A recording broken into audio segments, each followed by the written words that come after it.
Hello and welcome to the new and improved Hearthstone Top 5. My name is Benjamin Hero and today we're going to review the top 5 insane or terrible cards from the Saviours of Uldum expansion. And you might have heard right, this is the new and improved Hearthstone Top 5. A user by the name of Michael made a very good suggestion. Why do we always pick cards which I think are terrible, which might be insane? What about the cards which everybody thinks are so damn good and insane, but turned out to be terrible? I'm looking at you, Chogzo. So yes, now we're gonna have a mix of both. We're gonna have cards which people think are terrible, that might be insane, and cards that people think are insane, that might actually turn out to be terrible. Yes, it's a new format, and let's see how it goes. But as usual, before we get to the Saviours of Uldum, we're gonna do our favorite part of the section where we're gonna review the top 5 insane or terrible for the Rise of Shadows. Alright, boys and girls, let's get started with the review. As you might have suspected, usually this section and this part of the video isn't the most accurate when it comes to my predictions. Okay, let's get to reviews. At number 5, we had Unsleeping Souls. To be fair, Unsleeping Soul is currently seeing play in the Silence Priest deck, which is tier 543. But it's still on the tier list, but technically it's not even at least tier 2. So if I'm gonna be honest with myself, I'm gonna have to give it the fail. Okay, it's terrible, didn't turn out to be insane. Number 4, we have Chef Nomi.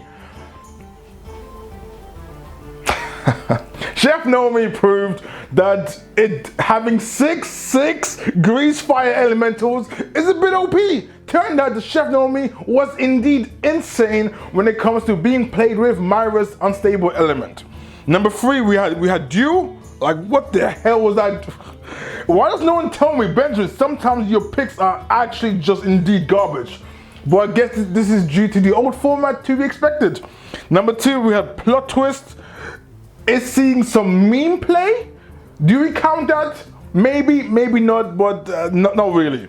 Okay, Plot Twist, terrible. Number 1, Dr. Boom Scheme. I still have hope for this card. For super heavy duper control warrior in some years to come. But as everybody on the internet predicted, this card turned out to be just terrible. So in the end, I got 1 out of 5 with the old format. Yeah, okay, let's hope that the Saviours of Uldum will save me from these not so nice predictions.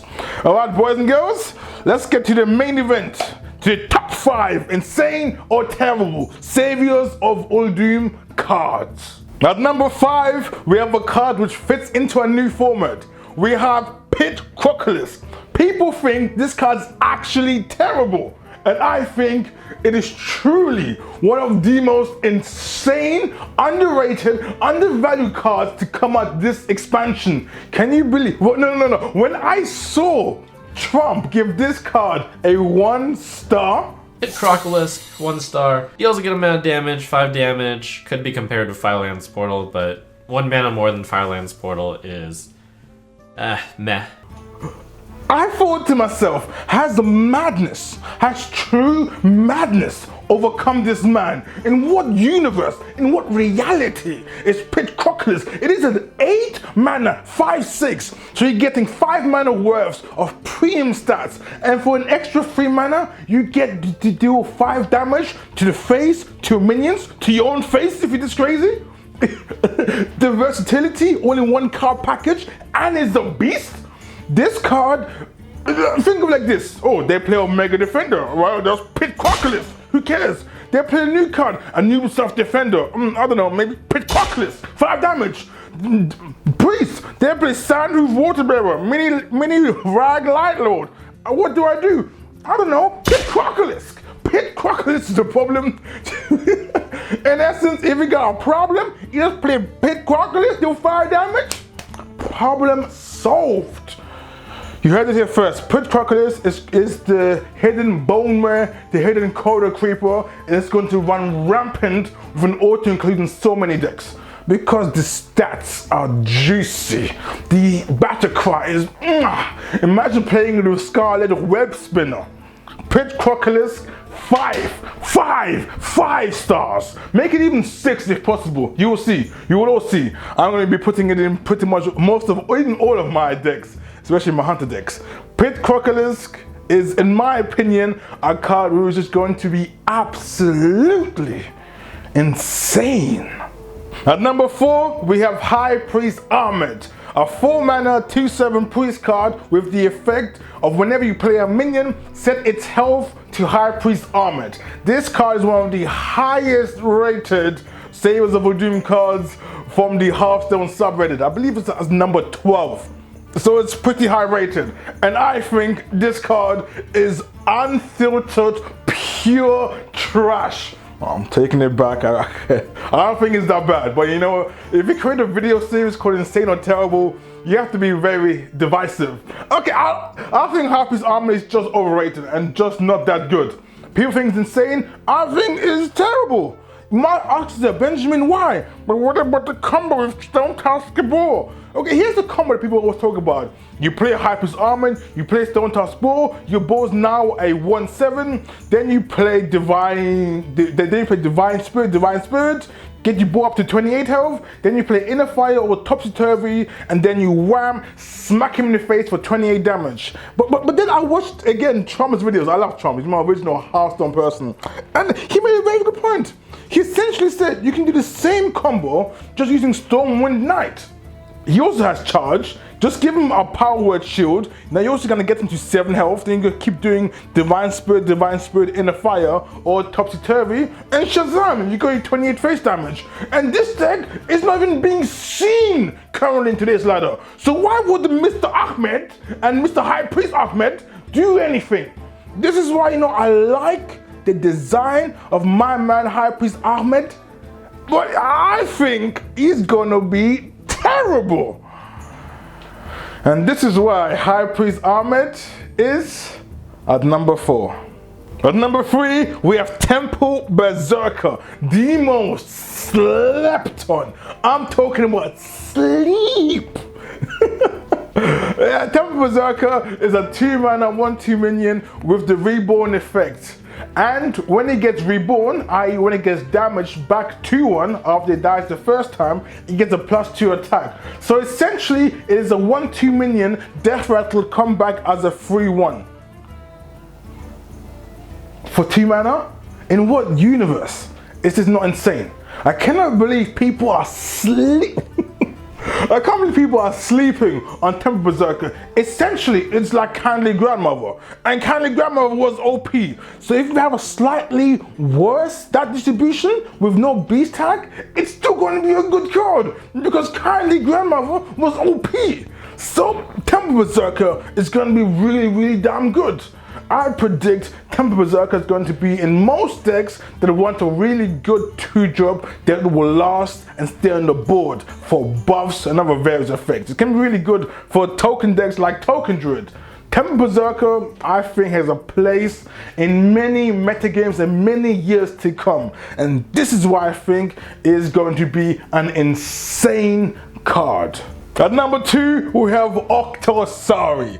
And Octosari just brings joy into my heart because it is such an overkill card. It is an 8-mana 8/8 death rattle. Draw 8 cards. There is such an overabundance of what you need that I just love its effect. It's like someone enjoying my Benjamin Hero videos and thinking to themselves, you know what? I really like watching Benjamin Hero. You know what? How about I open him on 2 separate tabs and watch him? Oh, even better, how about I open 8 tabs and watch him 8 times simultaneously? Isn't that amazing? And this is what Octosari represents. He represents everything when it comes to wanting ultimate greed, or you could say ultimate value in one card. Where does it fit in? It fits in only in aggressive decks or decks that run out of cards real fast. So like Zoo, possibly Rogues. In essence, this card does not fit into any value game whatsoever. Similar to how Myra's Unstable Element cannot fit into any sort of control deck. It's Octosari. It's hard for me to see it being actually insane, but I'm hoping because of its unique effect and its overabundance of card draw it gives you, it could potentially be one of the most insane cards to release in this expansion, and I cannot wait to see the potential of Octosari in action. And this is why Octosari is easily on the list on number 2 for the top 5 insane or terrible cards. And now we're getting to our number 1 choice. I so wanted to put on Desert Obelisk or Mogu Cultist. I really, in my heart of hearts, said, Benjamin, put this either one as your number 1 choice. But then when I looked, when I researched, I couldn't find any single viable way for these 2 cards to possibly exist or for there to even be a chance. I'm talking about even a sliver of a chance for Desert Obelisk or Mogu Cultist to be in any realm of insane. Therefore, I can't, if the card has no choice and no chance of ever being insane, I'm essentially just wasting a pick.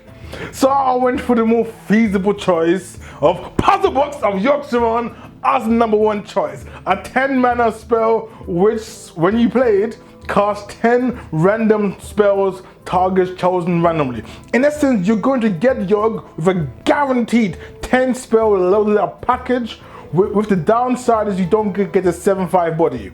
The reason why I think Puzzle Box of Yogg-Saron actually has a chance to be insane compared to the other 2 cards is because Yogg-Saron actually saw meta play when it was released, because it almost essentially gives you some kind of board clear, which actually helps clear the board, might even give you some card draw to your advantage.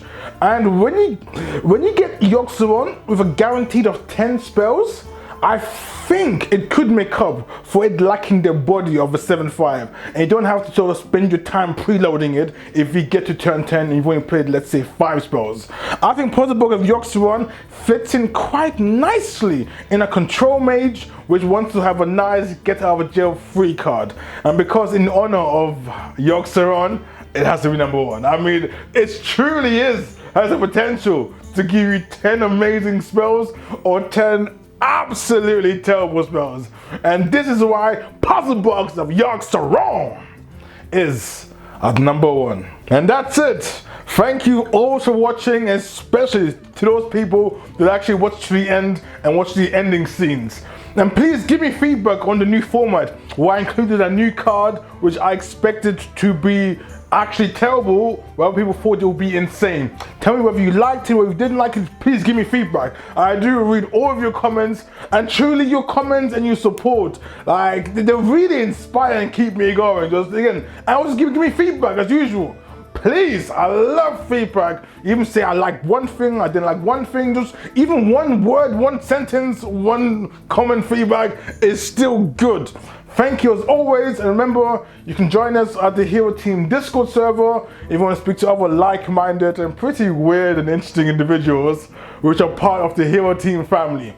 Thank you as always, and yes, enjoy the Saviours of Uldum expansion. Hopefully, I'm pretty confident that these 5 picks are gonna be quite accurate. Again, thank you as always, and for now, have an amazing day, and I'll speak to you soon. Adios.